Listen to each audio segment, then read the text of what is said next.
God clearly says, without the shedding of blood, there remaineth no more remission for sin. So the big question is, if somebody is leaning into the Old Testament, how are sins being forgiven? That's the big question mark. And if you look in rabbinical literature, it's all over the map. But clearly God gave a prescription for that ceased.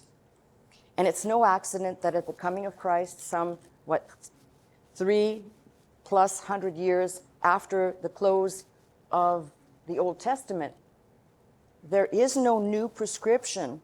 There's only the forerunner to Christ that basically points to him and says, behold the Lamb of God, the perfect Lamb of God that takes away the sin of the world. And you have to remember that there was no New Testament at the time, so that's coming from a Hebraic mouth. There was no Christianity then.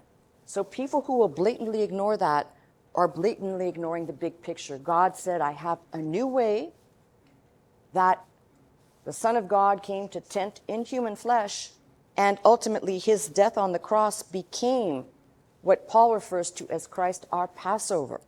There is no more, Book of Hebrews says, there is no more need to keep doing these offerings. One singular one sufficed for the world. And whether you turn to Christ or not, whether somebody looks to Christ or not, he paid it past, present, and future. Those who look to him, the Bible clearly says, are basically saved by his shed blood.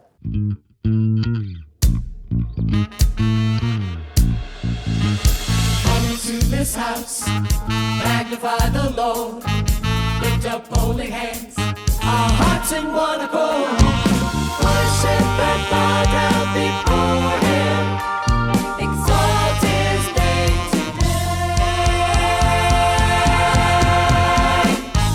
Come into this house,